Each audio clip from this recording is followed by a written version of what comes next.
Assalamualaikum warahmatullahi wabarakatuh.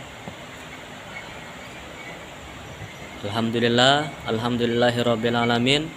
Assalatu wassalamu ala asrofil anbiya'i wal mursalin wa ala alihi wa ashabihi ajma'in, amma ba'du.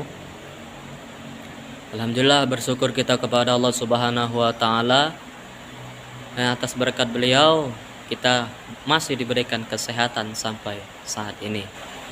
Tak lupa pula salawat beserta salam kita haturkan kepada junjungan kita Nabi besar Nabi Muhammad sallallahu alaihi wasallam dengan mengucapkan Allahumma shalli ala Sayyidina Muhammad wa ala alihi Sayyidina Muhammad. Baiklah, di sini kami akan memaparkan materi mata kuliah yang berjudul Studi Kitab Tafsir. Materi kami yaitu Tafsir Tahrir wa Al-Tanwil. Baiklah, di sini langsung saja kita masuk ke biografi atau pengarang kitabnya. Siapakah dia? Yaitu Biodata Ibnu Asyur. Ibnu Asyur nama lengkapnya adalah Muhammad Thohir II bin Muhammad Thohir 1 bin Muhammad Sazili bin Abdul Al-Qadir bin Muhammad bin Asyur. Ia lahir dari sebuah keluarga terhormat yang berasal dari Andalusia pada tahun 1296 Hijriah dan wafatnya pada tahun 1393 Hijriah. Tempat lahir dan wafatnya sama, yaitu di Tunisia. Ibunya bernama Fatimah, anak perempuannya dari Perdana Menteri Muhammad Al-Aziz bin Attar. Kakek jauhnya yaitu Muhammad bin Asyur mendatangi Tunisia dan kemudian menetap di sana pada tahun 1060 Hijriah. Keluarga Ibnu Asyur terkenal sebagai keluarga religius sekaligus pemikir. Kakek Ibnu Asyur yaitu Muhammad Thohir bin Muhammad Syazili adalah seorang ahli nahwu, ahli fikih, dan pada tahun 1851 menjabat sebagai ketua Qadi di Tunisia. Bahkan pada tahun 1860 ia dipercaya menjadi mufti di negaranya. Ibnu Asyur dibesarkan dalam lingkungan kondusif bagi seorang yang cinta ilmu. Ia belajar Al-Quran, baik hafalan, tajwid maupun qiraatnya di sekitar tempat tinggalnya.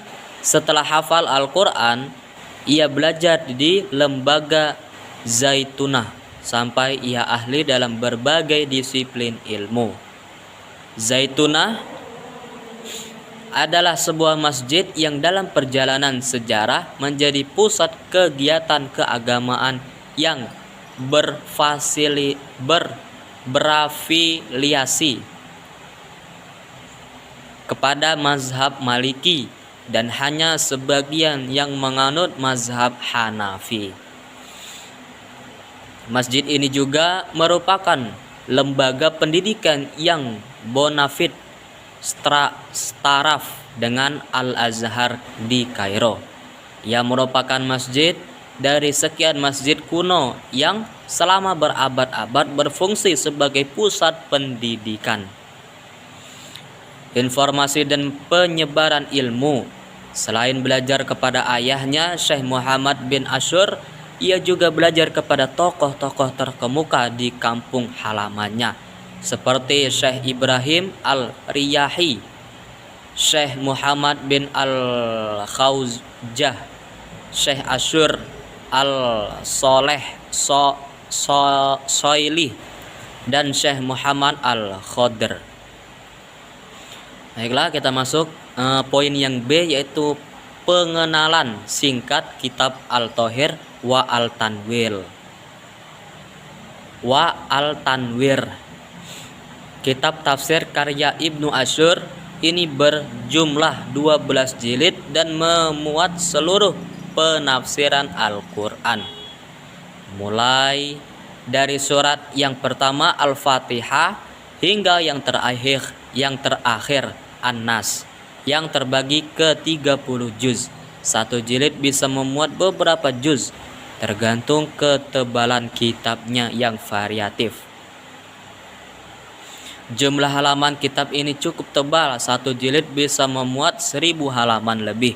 Kitab ini diterbitkan oleh Dar Sohnoun li al-Nasr wa al-Tauzi di Tunisia.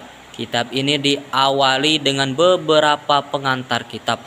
Secara tegas, Ibnu Asyur mengatakan bahwa penulisan karya tafsirnya itu merupakan puncak keinginannya untuk menulis sebuah karya tafsir yang mengandung kemaslahatan dalam hal keduniaan dan agama, serta mengandung sisi kebenaran yang kuat yang mencakup ilmu-ilmu secara komprehensif, serta mengungkap sisi kebalaghohan Al-Quran untuk menjelaskan percikan ilmu dan istimbat hukum darinya, dan juga menjelaskan akhlak-akhlak yang mulia darinya.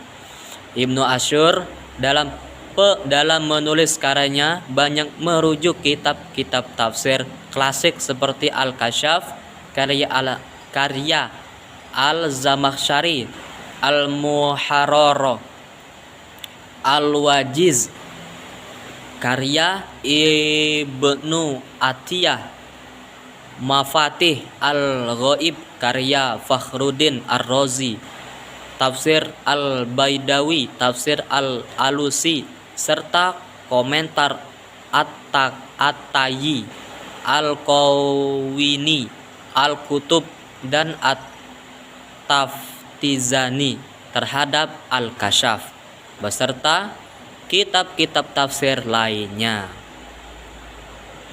Namun yang paling banyak ia kutip adalah kitab Al-Kasyaf karya Al-Zamakhsyari, meskipun ia tidak sepenuhnya sependapat dengan apa yang dikemukakan Zamakhsyari dalam kitabnya. Oleh karenanya, dalam kitab tafsir ini banyak dijumpai penjelasan-penjelasan tafsir dari sisi linguistiknya dan merujuk tafsir Al-Kasyaf. Dalam pengantarnya, Ibnu Asyur menyatakan, dalam tafsir yang saya tulis ini, saya fokuskan pada penjelasan tentang berbagai macam kemukjizatan Al-Quran, serta mengungkap kelembutan sisi kebalaghah bahasa Arab dan usul-uslub penggunaannya. Dan juga saya menjelaskan hubungan ketersambungan antara satu ayat dengan ayat yang lain. Selanjutnya Ibnu Asyur membagi muqaddimah dengan muqaddimahnya ke dalam 10 bagian. Secara keseluruhan, pengantarnya berisi tentang landasan teoritis Ibnu Asyur tentang ilmu Al-Quran. Ke-10 muqaddimah tersebut antara lain yaitu muqaddimah pertama membahas tafsir Al-Ta'wil, muqaddimah kedua membahas tentang ilmu bantu tafsir, muqaddimah ketiga mengenai keabsahan sekaligus makna tafsir bi al-ra'yi, muqaddimah keempat mengenai tujuan tafsir, muqaddimah yang selanjutnya tentang asbab an-nuzul, muqaddimah selanjutnya tentang qiraat, muqaddimah yang ketujuh mengenai kisah-kisah dalam Al-Quran, muqaddimah ke-8 tentang suatu yang berhubungan dengan nama-nama Al-Quran beserta ayat-ayatnya, muqaddimah ke-9 tentang makna global Al-Quran, dan muqaddimah terakhir tentang i'jaz Al-Quran. Adapun metode penafsiran, tafsir Ibnu Asyur ini menggunakan metode tahlili.